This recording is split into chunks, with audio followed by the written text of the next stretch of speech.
Greetings, everyone. We are so honored to have Dr. Tammy Pawloski to deliver the keynote address. Dr. Pawloski currently holds a dual appointment of Professor of Education and Director of Center of Excellence to prepare teachers of students of poverty at Francis Marion University in South Carolina. She previously served in similar positions at the University of South Carolina and at Ventura College of Pepperdine University in Southern California. Dr. Pawloski has devoted the last 15 years to the study of children in or of poverty, why they struggle, and which strategies have the greatest impact. She has led more than 15,000 professional learning events and is a noted expert because of her breadth of knowledge. However, what resonates most with teachers and school leaders is her ability to deliver an uncommon combination of actionable research and examples for practice that engage, empower, and challenge. Dr. Pawloski, on behalf of the entire virtual community, we welcome you, and she will come forth. Thank you, Dr. Pawloski. Thank you so much, Regina. Can y'all give me a thumbs up? You can hear me, everybody. We good? Everybody okay? Okay. Thank you all for this opportunity to be here. What a great group. As I saw you all logging in, and I saw 100 people and then 200 people and almost at 300 attendees today. What a powerful message that is, that families and communities across our state, really across the country, matter. So thank you all for that wonderful invitation, and thank you for having me. So we're going to talk for the next few minutes about FACE, or family and community engagement, and we're going to talk about it really from the perspective of removing barriers. And so if we were face to face right now, you'd be able to see my 25 cones that I would have spread out, and they would each be labeled with barriers that sort of stand in the way sometimes for students in their academic and really life success. Well, the barrier we're going to be thinking about today, I hope you can see that, family and community partnerships and engagement. And we're going to really talk about how we can move this barrier out of the way for students. Well, we have in our center 25 practices that we think matter a lot, and each one of those could represent a barrier for students. The first one is on relationships, the importance of building relationships. And so what we know is that relationships matter a lot for the learning process. So I'm going to kind of practice that right now and really practice this idea that I need to build a relationship with you. So first of all, we have the chat for that purpose. And I've got my chat feed right beside my camera and my PowerPoint slide deck. So I'm going to try to watch that. But if I miss one of your questions, then we will have some time at the very end. So know that the questioning time is coming. Another way I want to build relationships with you is to tell you a little bit about me. So I have lived from the mountains to the sea in South Carolina. So take a look at this list. These are all of the cities that I've lived in South Carolina. In the map, you can kind of see the areas. And so I think that probably no matter what corner of South Carolina you've lived in, I've lived somewhere close to you. A fun fact about me is that I've moved 38 times. And boy, did I learn a lot from every single one of those moves. So that's a little bit about me. I have also been teaching for 43 years. This is year 43, and boy, things have changed a lot in 43 years. So here was my first group of kids and friends. They are now almost 50 years old. So it's been a while since I've been in classroom. I really wish that my picture was in here with them. I was actually given this picture by a parent. And So since I wasn't in there, I photoshopped myself in. So this is sort of a picture of me from that time period. And if you were alive during that time period, and I know many of you may not have been, the idea was if your hair fit inside the school picture, it wasn't big enough. And so we had really, really big hair, but things have changed in 43 years. My hair's not quite as big. Other parts might be. But here's a change from that early group of kids. This was my group last year, and this. So things have really, really changed, and it's been hard to make connections and to build relationships. And it's equally hard to do that with our families, with our parents, as we've tried to do that through the camera sometimes. Usually when I have these kinds of opportunities to talk about the work that we're doing in the center at Francis Marion, I talk about some big shifts that have occurred in my life as a teacher over 43 years. But today is going to be different. We're not going to talk a lot about big shifts. Today, we're going to talk about something that was 43 years ago, we were already talking about. So today's not really about shifts. It's looking at something that we have had in place and how we are actually amplifying it. So I have some pictures here of some people that were very, very important to me in the development of my learning about family and community engagement. So type in the chat if you ever had any opportunity to engage with Kevin Swick or Eleanor Duff. These were my major professors at USC in my doctoral program. Cindy said, yes, Kevin was the best. Absolutely. Kevin was my major professor. He wrote tons and tons of books. You can see I've put some of the books there. And he was talking about family and community engagement in the 70s. And so, yes, Marla knows Kevin Swick as well. And so Kevin and Eleanor together wrote lots and lots of books while they were at the University of South Carolina. And they were really the ones who just paved the way for conversations about the power of families and communities in our state. Really, what we're doing now is their legacy. So this is not really a shift. This is really sort of an amplification. And one of the things I learned back in the 70s when I was learning under Kevin and Eleanor was that parents wanted to know three things. They wanted to know three things. First of all, they wanted to know from us, do you know my child? Do you really, really know my child? Do you know what they like? Do you know what they care about? The second thing they wanted to know was, do you like my child? Do you like my child? Those of us who are parents know that we desperately care about that. And then the third thing, and I did not understand this, frankly, until I had a middle school aged child myself. But the third thing they wanted to know is my child sort of, normal, average? Is what my child's doing what is to be expected? And until I had a middle school aged child, I didn't understand that because I kind of knew early childhood development, but I knew nothing about middle school. And all of a sudden I had a middle school child.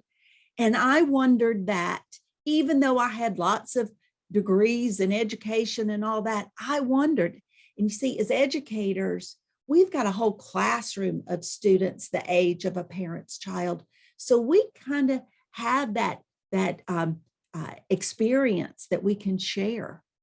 But parents don't have 25 seventh graders, so they don't know if their seventh graders' behaviors are, that's just what seventh graders are supposed to do. And what I can tell you is that there were two teachers, Mrs. Barnes and Mrs. Ray, that held my hand through my son's seventh grade year, and they convinced me that this is what seventh grade is supposed to be like. We can be those people for parents.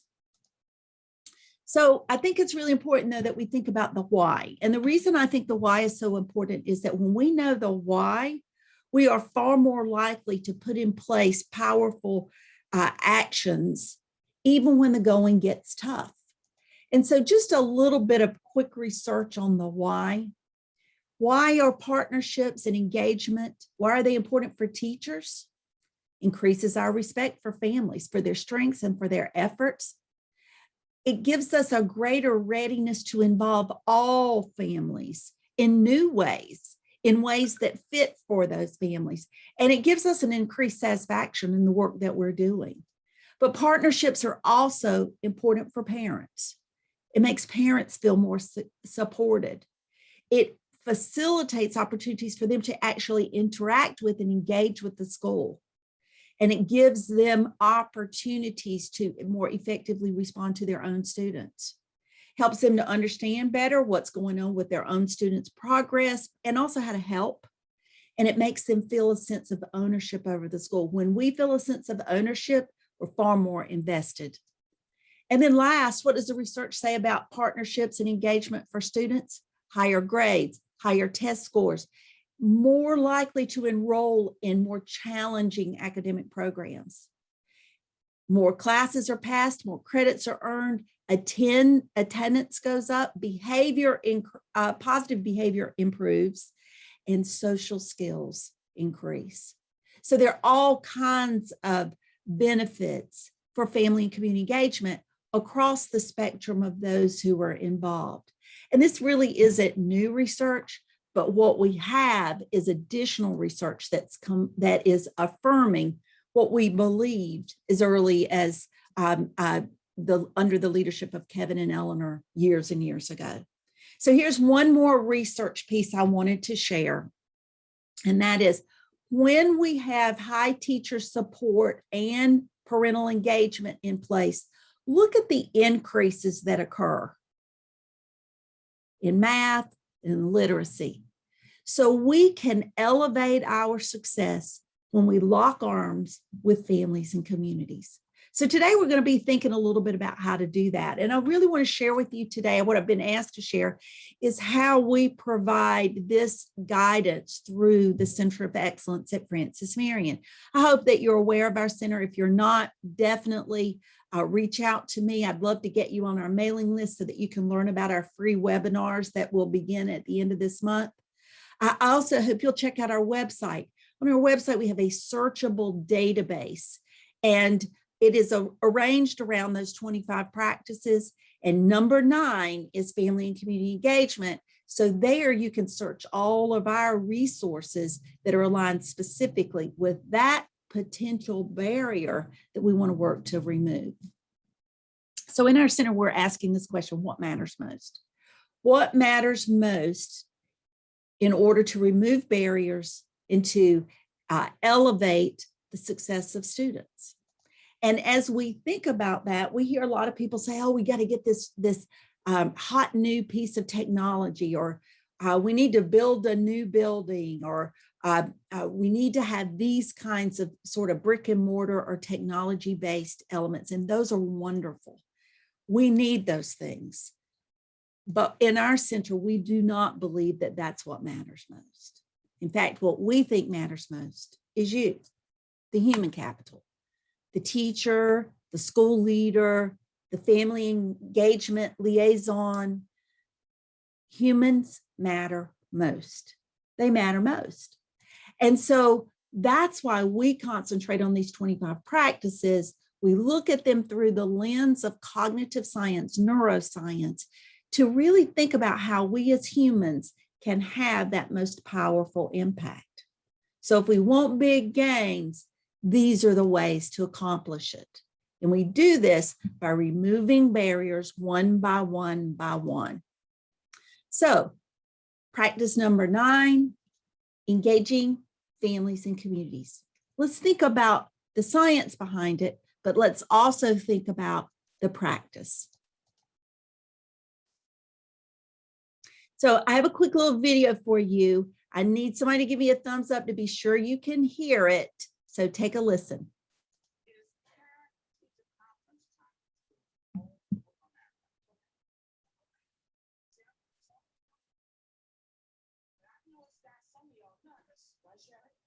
We cannot hear it, Dr. Pawloski. Okay, so let me stop. Let me try it. I've got it at full volume. You know what? I think that we'll just skip this instead of struggling with it. So let me tell you what's in this video. This was a clip from, I don't know how long ago, from The View. And they're talking about going to a parent-teacher conference. And they're talking about how intimidating the parent-teacher conference is. And the reason I share this is that these are powerful, wealthy, well-positioned mothers who still walk into that parent-teacher conference shaking because it's so scary. It's so scary to have someone talk with us about our own parents. And so wealth and power and positioning does not change that feeling that we have as parents. And so that was the reason that I want to share that clip, but we'll move on and I'll try to send you the link for it. So what you're going to see today is I have started teaching using objects. I used to, as a kindergarten teacher, use real objects or three-dimensional objects, but I'm going to be showing you about 6 or 8 objects today that are designed to help you remember the 6 or 8 big concepts that I'm going to share today. So my first object is my big ring. Can you see my big ring? Oh, I should make it light up. I don't know if it will still, there it goes. So hopefully you can see it's lighting up. So this is my first object, and it is designed to represent engagement.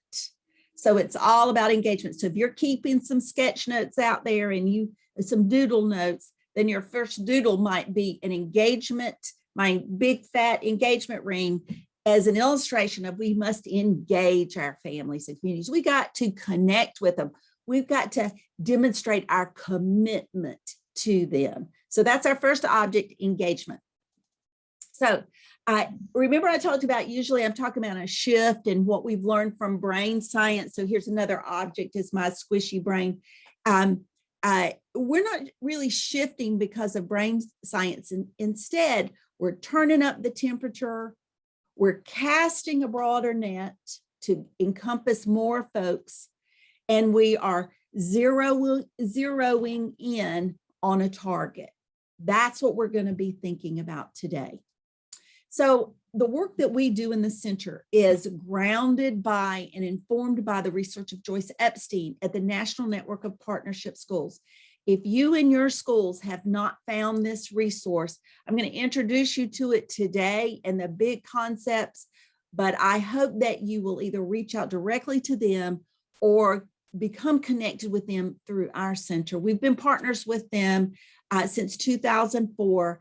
And I believe that this is not only the gold standard for setting up family and community engagement programs, but it's also research-based, it's evidence-based, and it aligns with what we already do with our school improvement councils and other groups like that. So it's not like duplicating efforts. It really is a nice overlay. So this is Joyce Epstein. And so for me, she's been sort of the follow-up to the work of Kevin and Eleanor that I mentioned earlier. She's published lots and lots of books about family and community partnerships, and she is extremely approachable. You could call her center, she could pick up the phone and talk to you as long as you will about your strategies, your practices, your questions. One of the things that Joyce Epstein told us one time when she came to our center to deliver a talk, she said, you know what, I never went to my own child's events at schools because I was busy talking about the importance of involving families and communities in other people's schools. And she said, I miss that, but I am committed to this work. And she truly has been doing this work for 30 years. So that National Network of Partnership School is based on 2 premises. The first is that focused family community partnerships and engagement lead to student success. And we've already looked at the research around that. So the student is at the center of excellent schools, strong families, and healthy communities. So these 3 groups really have to work together if we want to lift up our students. And to facilitate that targeted approach, the National Network has identified 6 types of involvement or engagement. And what we're going to do now is we're going to look at each of the 6 types. And what I encourage you to do is, as we are talking about each of the 6 types, I would love for you to enter in the chat an example so that when we give you this chat back, you'll have a ton of ideas that are coming from your colleagues, your partners in this work across the state. So let's get started. Okay, type 1 is parenting. It's about helping parents be their best parenting selves without making them feel like they're not doing a good job, without suggesting that some action that they've taken is inappropriate. But how can we lift them up in this role as parents? So let's look at my next object. So my next object is my own personal copy of What to Expect in the First Year. If you were like me and you were a parent a couple of decades ago, this was a really important book, and we had one for every year of the child's life. I guess it's still out there. So this is my first object for type 1 parenting. So how can we help them know sort of what to expect and respond to what occurs in our students? Okay, so how might it look? So type 1, how might it look? Well, it might look about positive verbal communication so that we help parents understand the importance of talking with their child. And for older children, so because it doesn't stop in early childhood, with older children, continuing that verbal dialogue, those conversations that are so important. How can we help facilitate that? Maybe you have some ideas that you're already using in your schools. So this idea came to me from a school that I was actually trying to get into that school to speak after school to their teacher group. And I got stuck in car line. Do y'all have a car line out there that's like 1 million cars long? So I really got to experience that car line experience, and they had a wonderful strategy. Let me share with you what that strategy was. They used the power of sandwich boards to elevate parenting with their parents. Sandwich boards. So as parents are driving through that line, they would see a series of sandwich boards. And I'm sorry I did not take pictures of them, but here are some of the examples. So how about using humor to soften that little parenting message? You're 500 cars from the front, time to start ending your call. Because we know that when those parents connect with their child, that when we load them into the car, that first moment is critical. So this is just a humorous way to say, hey, get off your phone. It's time to greet your kid. Okay, here's another one. Your child is so excited to see you. So we are reminding them that they are the most important thing in their child's life. Okay, how about this? Today is Silly Face Day. Be ready with your silly face. So what we're doing is we're saying to them, a really good parenting idea is to have fun with your child. But instead of saying, be a good parent, let's do this, we are giving them a fun way to do it. Here's another one. Colors soften the message on those sandwich boards. And just saying to them, the way we greet children makes a huge difference. I might add to the bottom, are you ready to greet yours? Here's another one, some hints for conversation. Ask your child what the best part of the day was today. Instead of, you know how we ask, how was your day? Fine, and then it ends. So instead we ask a specific question. So each day in Carline, we could give them a new prompt of a conversation starter. Now here's another strategy.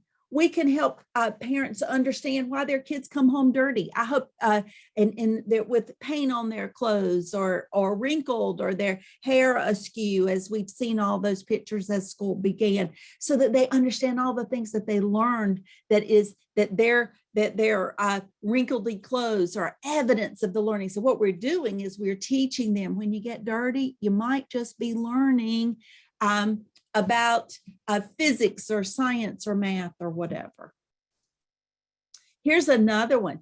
we can give parents an opportunity to tell what they are proud of in their students' learning.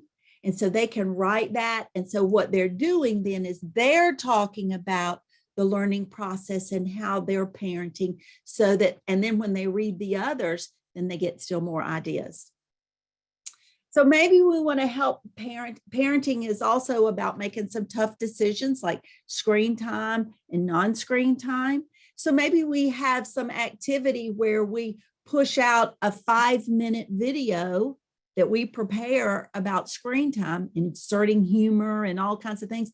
And maybe we give them a printable one of these so that they can maybe put in place a ticket for earning screen time at home. So again, we're not pushing it and forcing it. We're gently nudging with the science and the support behind it. And this refers back to the one that we looked at a little bit earlier, and that is some things to talk about at dinner time. A lot of times parents are looking at their screens, but if we just push this out and say it is so important to have conversations to dinner time, here's some things that you might talk about tonight. We're making it easier for them to take that leap. Now, we can also help them with parenting when we help them with understanding about their child's sickness. And so here's a fun little graphic that will also help them make good parenting decisions about whether or not their child could come to school today or not. Okay, so that's type 1 parenting. And before we go to type 2, we're going to do a quick little brain dump. I have here's another object. Here's my dump truck. So the brain can only hold so many things in it until it has to dump it out to take in some more. So right now, if you're willing, type one thing into the chat that dumps out of your brain about type 1, which is parenting.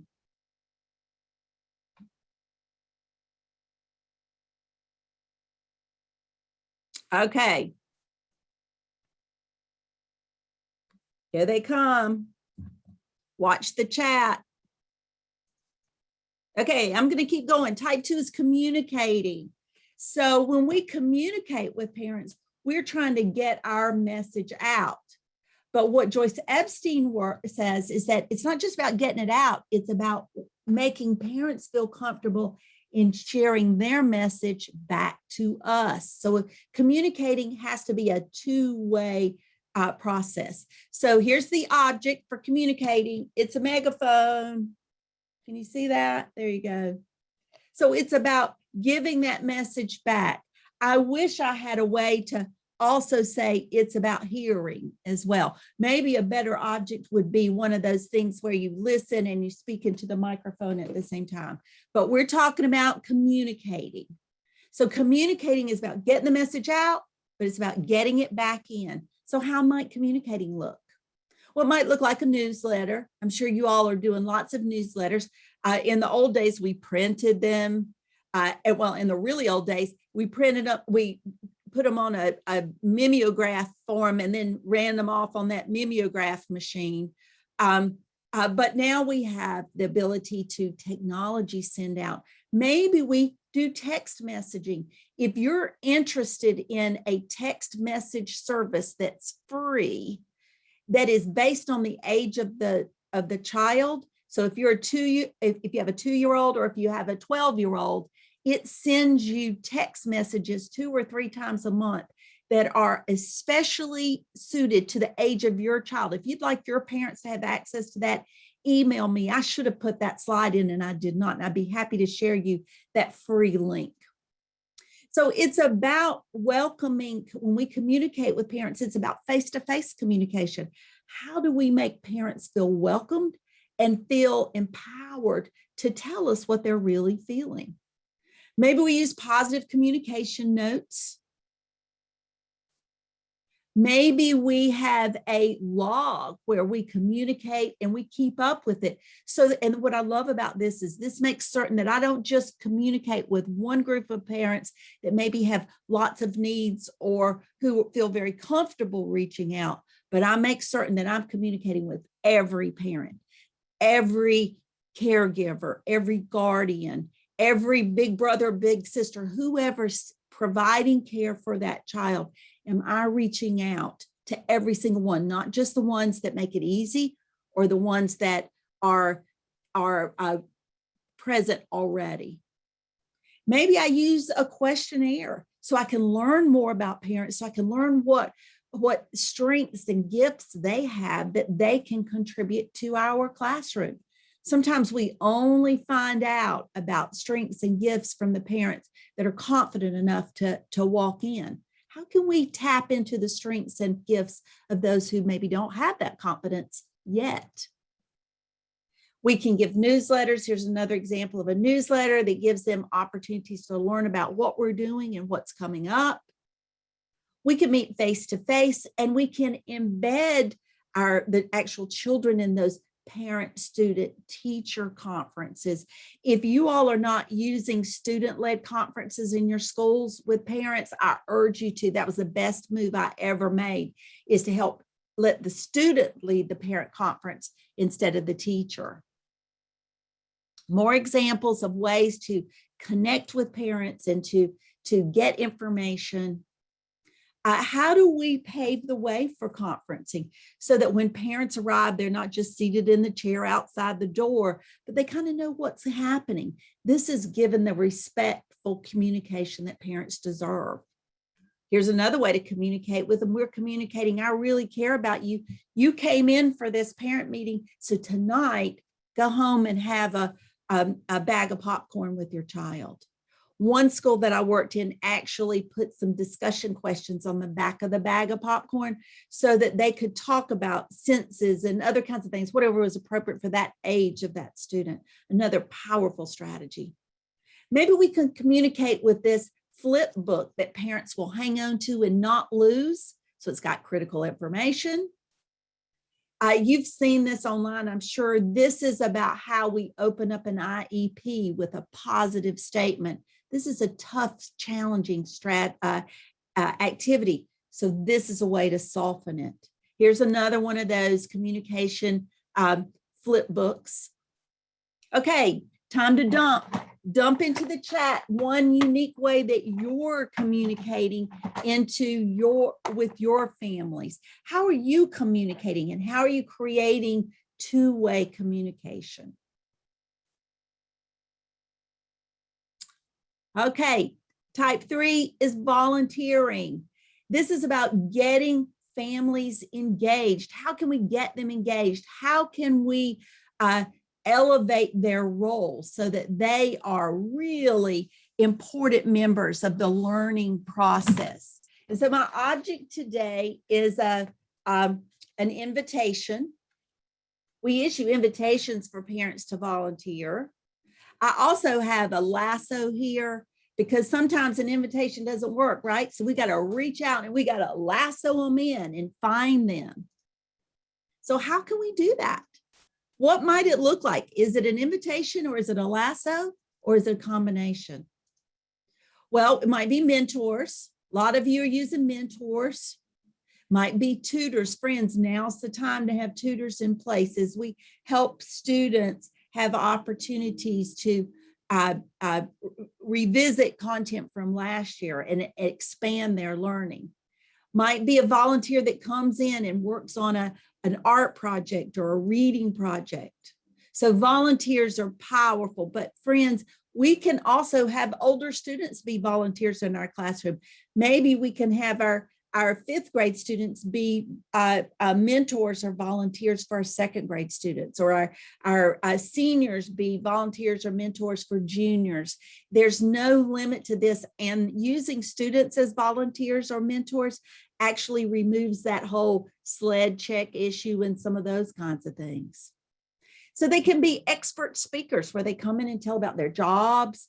They can help us with school projects like gardens or planting a tree, or they can share about, in this case, about their job working in the oceans. Here's one big change, though, when we think about volunteers, and that is parents can volunteer to be audience members. Think about that. They're volunteering their time to come in. And you may be thinking, yes, but they're coming to see their child. Yes, they are, but they are volunteering. And when we reframe parents who come to see their child perform, because most parents will come, what we're doing is, and we start calling them volunteers. We give them a certificate at the end. You volunteered because you came to be an audience member. What we're doing is we're changing their parents' mindsets. Hey, I can be a volunteer. I absolutely can be a volunteer. And so they begin to look in the mirror and see themselves as a volunteer instead of saying, oh no, I couldn't possibly be a volunteer because I don't know how to do that. Now we're reframing their own mindset. We can give interesting announcements that have colors and fun pictures. That's a way to communicate. And once again, we're communicating using that same popcorn activity. And then we can have them as volunteers here. Maybe they dress up during car line and they help us in our car line. So what they're doing is making this whole car line experience a fun experience.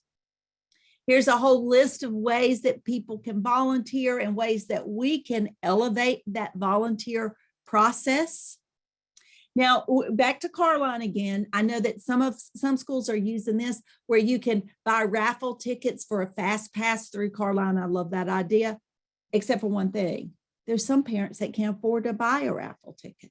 So now we can have them earn these raffle tickets by volunteering. Maybe they can cut out laminated stuff, and they could do that at home, even if they work a second job. Maybe we could have a pouch that they take the laminating home and they could be a volunteer, even though they can't come into the school. Maybe they could be a phone tree person where they actually make a phone call or they drop off something to people in their neighborhood. But what we're doing is we're giving parents who may not have the financial resources or the time resources for on-site volunteering, we're reframing volunteering to include those parents. Maybe they come in and read, but if they can't come in and read, maybe we can help them learn how to read on a Zoom video that then every child gets an opportunity to hear that book read by someone else's parent or this important person in our community that maybe can't come on site, but they still can volunteer. They can help with projects. They can greet kids. I love this, that the kids walk through a greeting line on the first day of school, or who knows, maybe every Friday the football team does, the high school football team does it at the middle school or wherever, so that we are making school an experience, not only for kids, but also for adults. And we don't want to forget to value them in this role. We can tell them how important they are. And then go to Pinterest, friends. I don't know who has time to put this stuff on Pinterest, but they do, and I'm grateful. 50 ideas for parent volunteers. So if you're running out of ideas, there's lots of ways. Maybe you just have these little helping hands with a volunteer task. They pick it up and they take it off of the table, and then they are able to be a volunteer off-site. So big signs that are constantly sending the message that we need you and that we want you. Okay, brain dump time. What's one volunteer activity that you've had that's super successful? Dump it into the chat really fast. And then we're moving to type 4. Talent show, Watchdog Dads, great, thank you. Okay, audience member, yes, Ruth, I hope you'll try that and let me know how it works. Chaperones, working in the school store, all of those kinds of things, super. Okay, learning at home is just what you think it is, except it's not just helping with homework. Sometimes we got to get beyond this helping with homework idea of ways that families can help their students learn at home. So here's my object. It's a chalkboard. Oh, there it is. So if you're doing sketch notes, here's your sketch note for this, a chalkboard.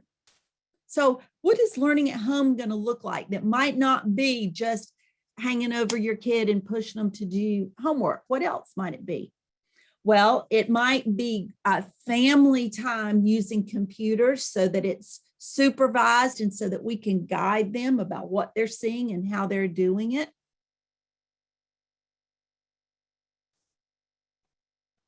It might be homework where they need a little extra support and we stand in the background ready to help if needed. It might be setting up a designated home space for homework. Doesn't have to be a fancy desk, but it could be a spot at the kitchen table with the television off and quiet space, good lighting. Might be a parent brochure that we push out with tips about how to read with your child or how to, talk about screen time or how to talk about bullying or other kinds of activities. It could be helping parents know about setting up a designated time for studying so that when we come home, we get a snack. Maybe we have sort of coming down time for 15, 20 minutes. And then when the clock hits whatever, this is our study time. So you set up routines because that's learning at home, is learning routines. A quiet space, helping parents make decisions to set up a learning space that's conducive.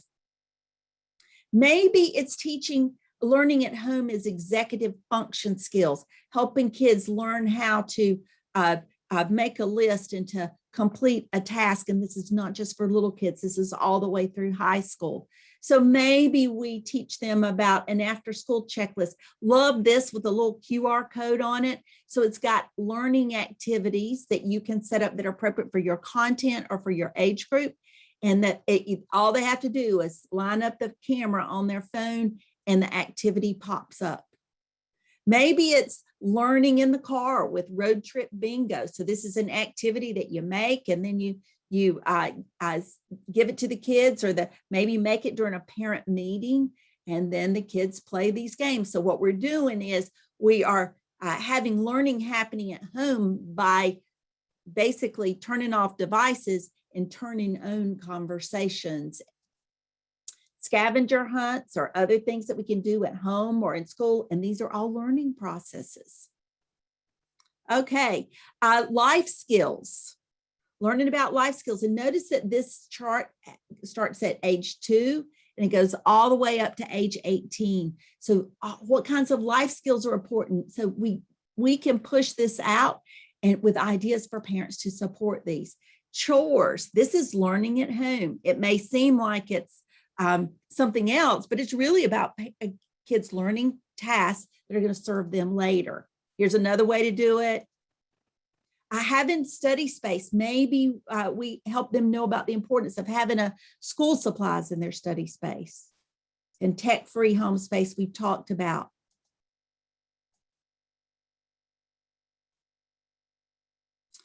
I really like this strategy. We send this home with parents and it's designed to help them understand sort of the process that needs to take place. But what we also do is we use this with children in school because what we know is that sometimes children don't have a family partner who's available right after school. And so we coach it on the school side. And we also hope that parents are doing it on the at home side so that we are maximizing this.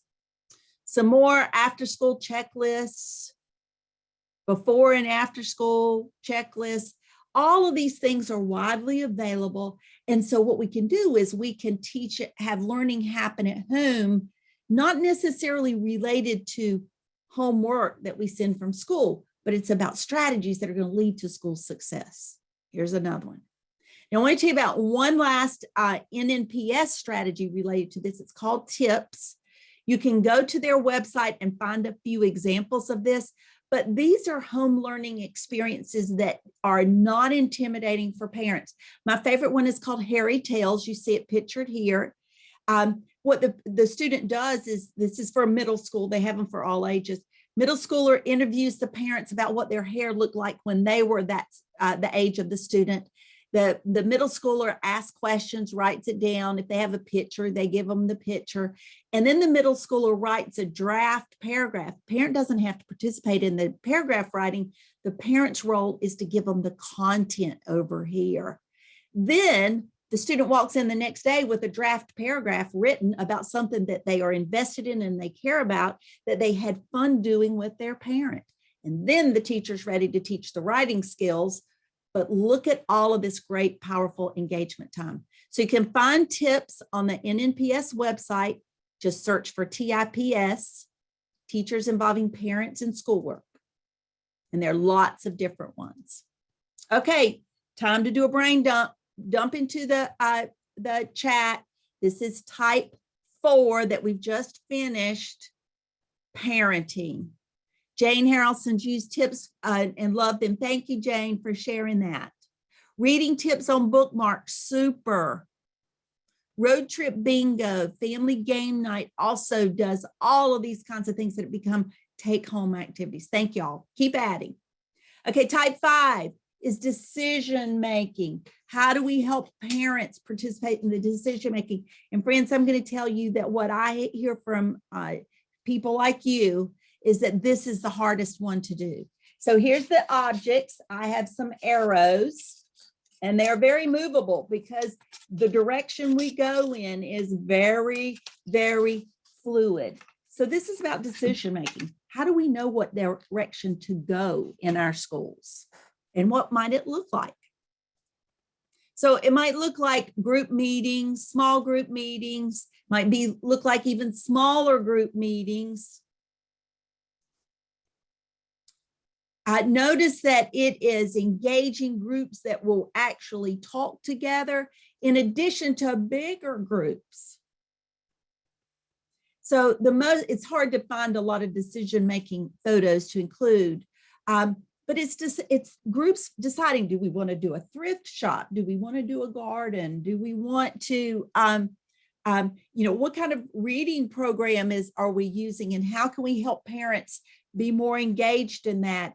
It could be other kinds of support activities. What do parents need? It's all about tapping into what parents need and know so that we can set up activities that are really designed to support them. So while we have large group meetings and we don't want to get rid of those, we also want to make certain that we're putting in place small group opportunities. Okay, so that's decision making. If you've got some great decision making activities, please dump those into the chat now. Okay, so now we're going to type 6. This is our last type. It's collaborating with the community. How do we get communities involved? How do we get others, those businesses that are out there? Some businesses make it easy. Dollar General makes it easy with their reach out to schools, and other businesses make it easy. But how do we tap into the businesses that we have locally that are invested in our community? The faith-based community, you're exactly right, Stacy. Those are community groups that we can tap into. So here's my object. And for some of you, this is probably very foreign. I have the yellow pages. These are very old yellow pages, and they're very faded. They're not very yellow anymore. They used to be really yellow. So the reason I use this is for those of you who aren't really familiar with the yellow pages, this used to be where you would go when you had like a phone with a cord, and that you push the buttons on or you rotate it. If you needed to call, Dollar General, or you needed to call the grocery store, this is where you would look up the phone. It had all businesses in it. So that's my object for communities. And so how can we collaborate with the community? How can we get them engaged? We can bring in community folks to tell about their jobs, to tell about their services. There's so many businesses or industries. I don't know what's happening in your area, but Duke Energy in our area, they are such powerful partners in our schools and in our districts. And so find these companies and businesses. Many of our bigger businesses have and a whole arm of their human resources department that's designed to create good publicity about their agency. We can create formal partners. So, and then we can advertise for them. So you are investing in our school, we can give you, this advertising to all of our parents and caregivers. Another way that we can partner with our community and engage with our community, maybe community experts have skills that they can come in. So you want to build a garden, we want you to come in. You're going to build a playground, we can help with this. Maybe another way we can invest with our community is that we can share our resources in our community. So if there are groups that could learn from something that we know about in schools, it becomes two-way collaboration. Maybe you have an expert artist who could come in and give art demonstrations or lessons. Maybe your community will help you have a food bank or a clothing bank. Maybe your community has a partner who will put together some swag for your parent meeting. It's great advertising for them, but it's also a way for parents to have a little sack to carry things in, or magnets for the refrigerator, or cups, or whatever. We can also engage our community partners in our outreach to families who have needs. And it might be clothing, it might be food, it might be other kinds of supports. And of course, we want to recognize our community partners with giant checks that say thank you, because that might prompt another community partner to participate. A lot of you have one-shop stops for parents.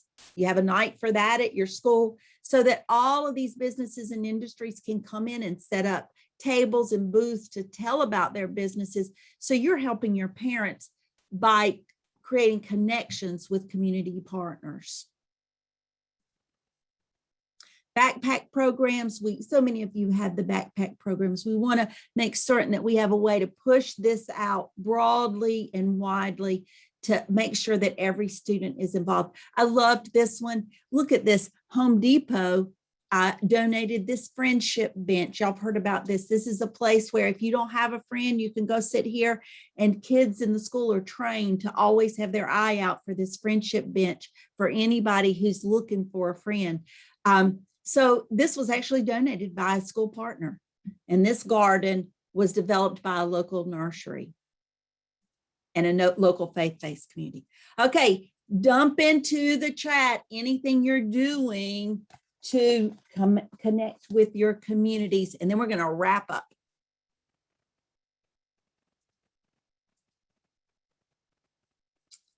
Okay, health fair. That's a great one, LaShonda. Thank you. Volunteering to share information. Little free libraries, career fairs. Yes, clothing closets. United Way book bag donations. All kinds of great ideas. Okay, so I want to tell you about two last things. First of all, I've talked a lot about NNPS, National Network of Partnership Schools. We'll put into the chat, or at some point in time, I'll give you the link to their website. But if you just search National Network of Partnership Schools, you'll find it.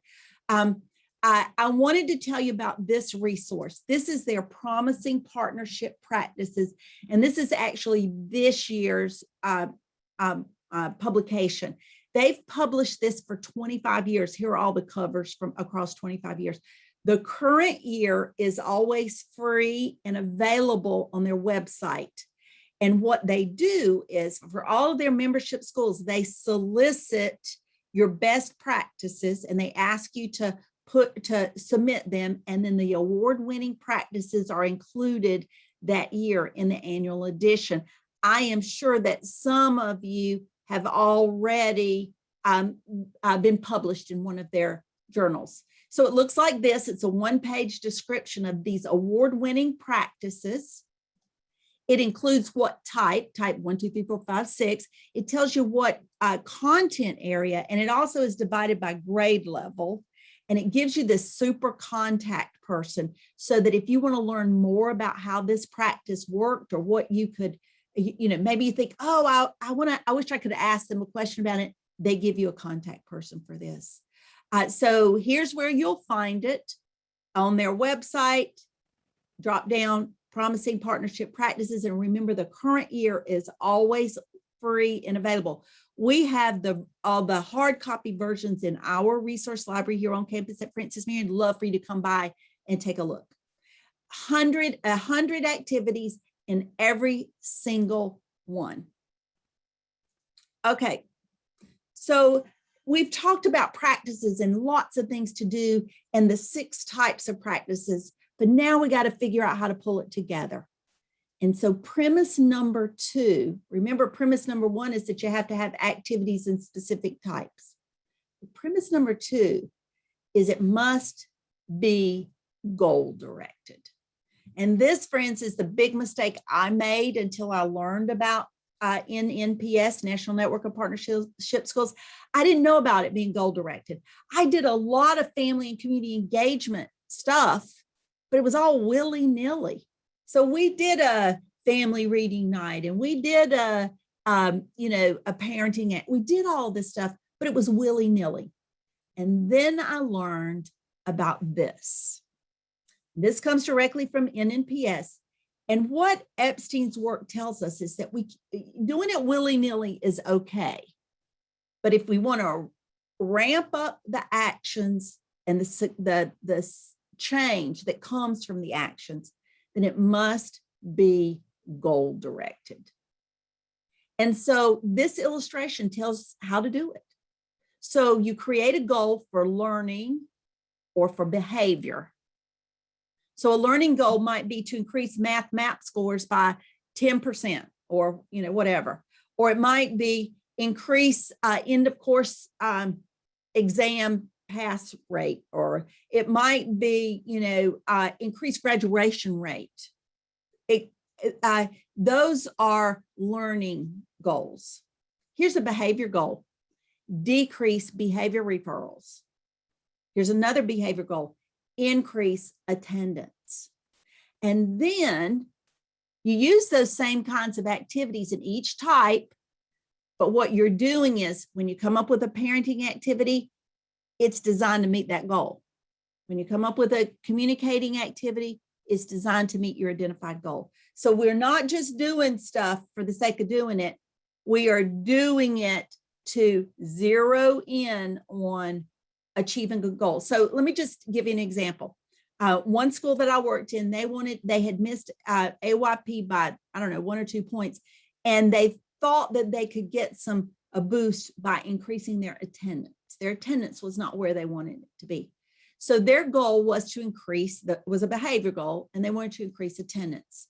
So here's what they did with parenting. They did a whole parenting blast on the power of sleep for attendance. Why? Because a lot of kids were missing school because they were missing the bus. And they were missing the bus because they were still sleeping because they had stayed up too late. And so their parenting focus was on sleep, but that was designed to directly impact attendance. Communicating. They constantly were communicating to and with parents about the power of sleep and about the importance of attendance and about activities that were happening that would maybe make parents want to be sure they got their kids up. Volunteering. Now, this is an activity, be very careful with this one. Although with the bus crisis that we have going on right now, I'm hearing about some things sort of like this. But here's one of the things they did. They had parents volunteer to be on call. If a child missed the bus, that caregiver could call this on-call caregiver who would pick that child up on the way to school. Now, I could see some legal issues related to that, so don't do it unless you check it out with your attorney. But that's a way that they can volunteer to get kids to school. See, it's all about increasing attendance. So they did a lot of things like that. The collaborating with the community, I forgot to tell you about this one. They had their community partner gave them a $500 grant, and they bought little alarm clocks. This was actually in a K-5 school. They bought these little alarm clocks for every kid. It was just a, I don't know, very inexpensive little alarm clock. Then they taught the students how to use the alarm clock. And then they said, now, don't you blame your mom for not getting you up in the morning, because you know how to get your own self up. You know how to use it. So kids were very full of pride. They had an alarm clock. Now, this is, of course, before everybody had cell phones that they used for alarm clocks. But those were ways that they focused in on that goal to increase attendance by planning activities in each of the 6 types. So some possible goals, I've mentioned a lot of these already. Increase participation in extracurriculars. That's another behavior goal. Others I think I've mentioned. Now we can do those, I should not have probably used the term willy-nilly, but we can use those kind of generic activities. We call those climate of engagement activities. These are all okay. Donuts for dad, or muffins for mom, or for female family partner, or whatever. We can do those kinds of things. I don't always love some of the terminology that we use because I want it to be really, really inclusive. But these are best if we align them with an academic goal. So what if we do grits and graphing with grandparents? Do you see what I'm saying? So now we're going to talk about graphing. So we embed a content area. Okay, some other roles. Be sure to get family involvement and engagement. Used to be the female family partner. It doesn't need to be. We need to reach out, and if children don't have a female or male family partner who can participate, there are so many people in the community and also in our school. Our entire coaching staff from the high school, whenever a kid did not have a male role partner for an activity, all we had to do was call the coaching staff at the high school, because they were mostly males, and one of them would come over. No matter what, they were committed that no child would be without a male family partner during an activity in which it was needed. Some training sessions, I don't love that term, training, but learning sessions. So lots and lots of ways, varied times, varied locations. Do it out in the public library. Do it in the meeting room of the housing development. There are all kinds of ways. Do it in a faith-based community meeting room. There are all kinds of places. If parents cannot come to us, we can go to them, and we can do it at nights. We can do it on weekends. We can do it at the grocery store parking lot. We can do it in lots and lots and lots of ways. Okay, and don't forget to, if you get any kind of engagement with a family member, give them a certificate. What you're doing is you are saying, and invite them to that muffin breakfast where you thank volunteers. What you're doing is you're changing their mindset. I can be an engaged partner. I can be. I can see myself as a volunteer. So we've done a lot of brain dumps. We've thought a lot about family and community engagement. Here's my engagement ring, because I want to be engaged with my family and community partners. And I want to leave you with one last thought, and that is grace. Friends, it's all about grace. I've been thinking a lot about grace for probably 4 or 5 years, but boy, have I been thinking about it in the pandemic. This is the definition of grace. We talk about giving kids grace, but friends, we got to give parents grace also. And so here's my object for grace. Bloom with grace. Isn't that what it's all about? Our family partners are going to bloom when we give them the grace. And that is the love, kindness, mercy, favor to benefit or to support them. Grace matters. And we have 3 choices. I talk about this an awful lot in my work about other kinds of practices. As we're thinking about removing the barriers that are associated with family and community engagement and partnerships, we have 3 choices. We can judge and indirectly punish kids or their family members because they don't move through the world like we think they should or like we do. But who's to say the way I move through the world is correct or right? We can judge and punish. The other option we have is to teach or to accommodate. And so my object for accommodation is a step up. We got to give a step up. A step up is holding this at a different hour, this conference time at a different hour because it meets your needs. A step up is meeting in your community building because you feel safe and comfortable there. And you didn't have, maybe as a parent, you didn't have a good school experience and you don't feel comfortable walking into that school building. We can meet parents where they are. And those are the accommodations. So type into the chat, one last exit strategy. One thing that you are willing to do that maybe you haven't tried, or maybe something that, oh, we used to do that, I want to revisit it. One takeaway, one thing that you want to remember.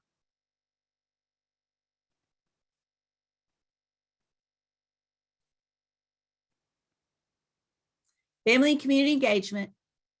We've looked at the 6 types from NNPS. We've looked at how to set it up from a goal-directed planning process.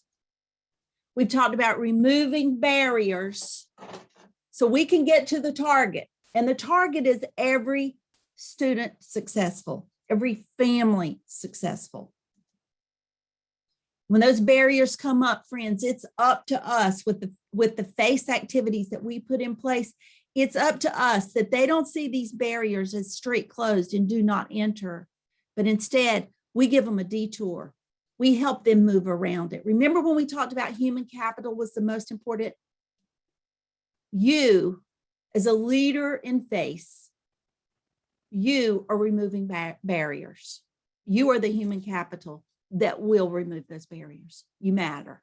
Thank you all for tuning in. Thank you for being here. Most importantly, thank you for the work that you're doing to remove barriers for families and communities. Thanks for having me.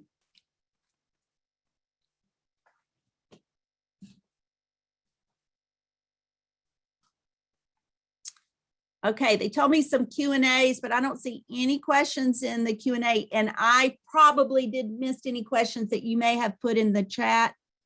But if you have questions, dump them in the chat. I'm looking at it right now. Here's my contact information. If you want to learn more about our work with family community partnerships, or really any of our practices, or you want to learn more about our webinar series that's getting ready to happen, we'd love to hear from you. Thank you all.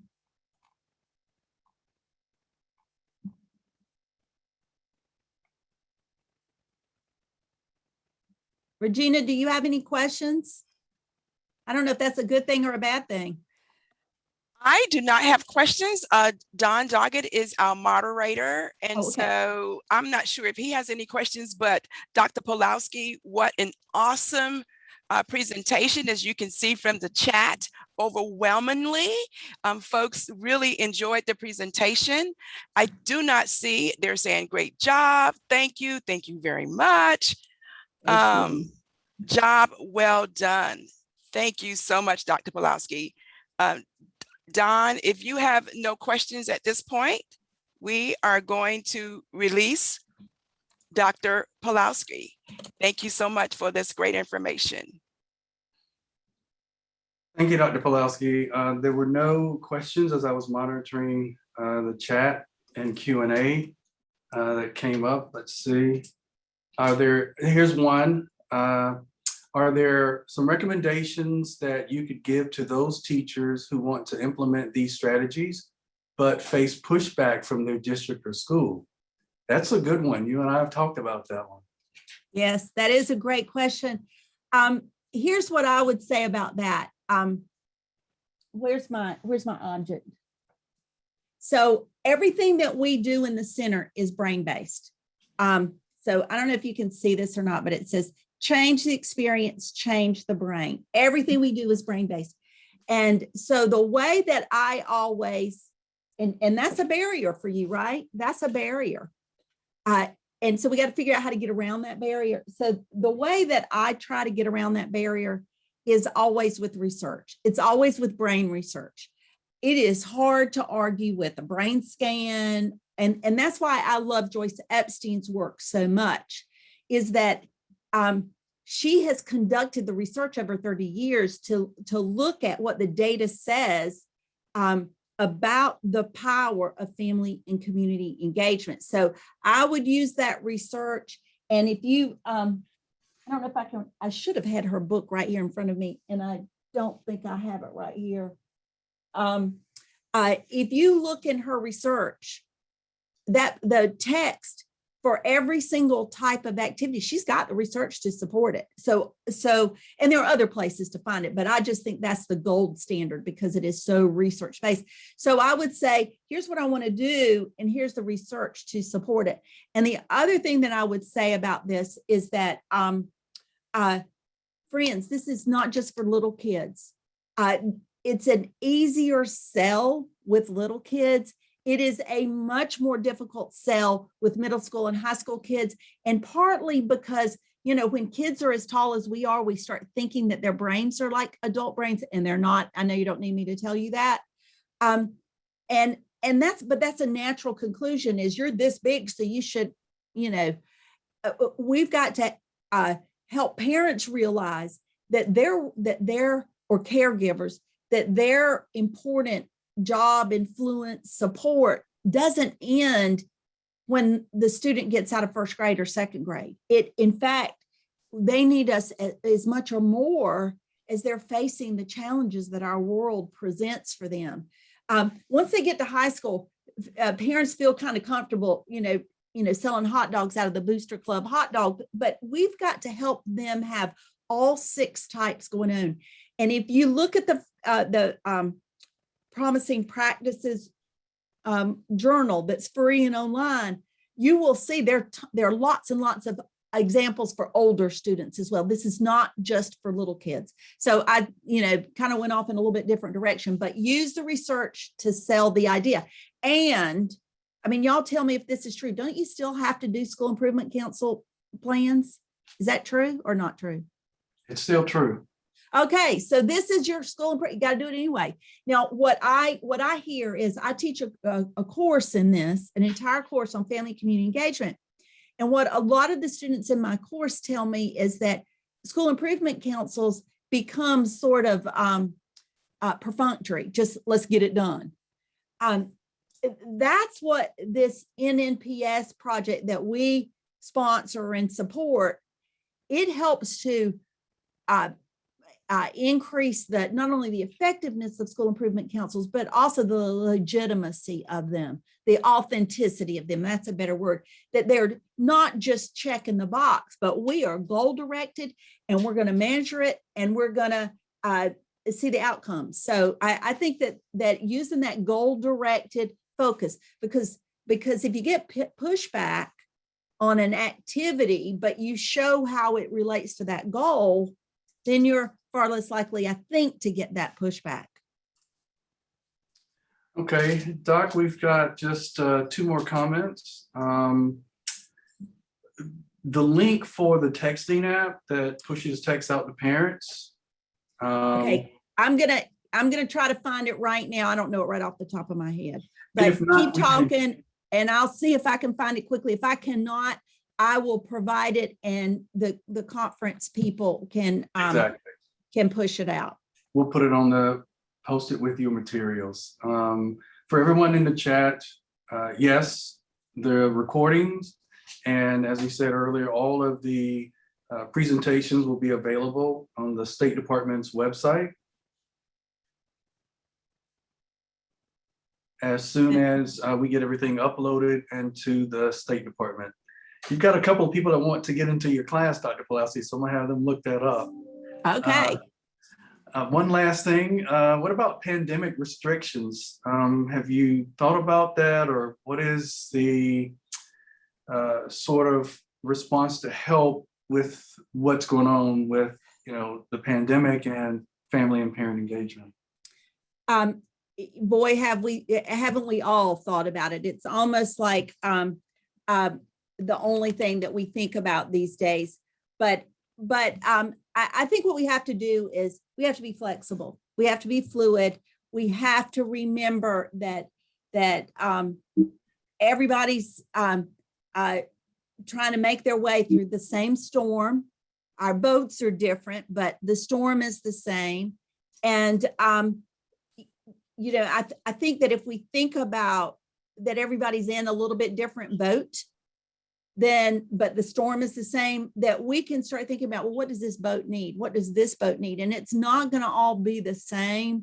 So what we've done that worked well previously might not work for every student now. It might not work in this context. And it's really about flexibility and being fluid. And I mean, I wish I had the magic answer to this, but I do think it's flexibility and understanding that, but this is really not a difference.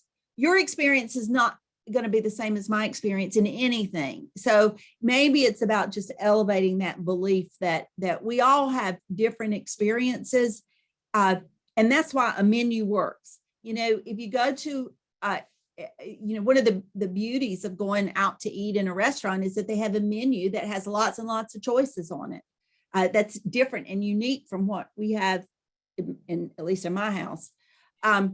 So the menu of activities. So it's every parent doesn't have to participate, or every activity might not engage every parent, but because we have a menu, then family and community partners can say, oh, this is really good for me, and this one not so much, but this one is. And so I think a menu is really, really helpful. Okay, I'm going to look again while you're checking to see if there's. There were two that came up.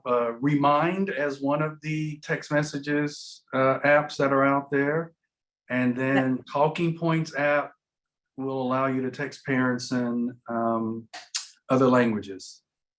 Oh, that's great. Those are super suggestions. Excellent suggestions. Now, the app that I mentioned is I'm close. We have, I thought it would be on the website. We have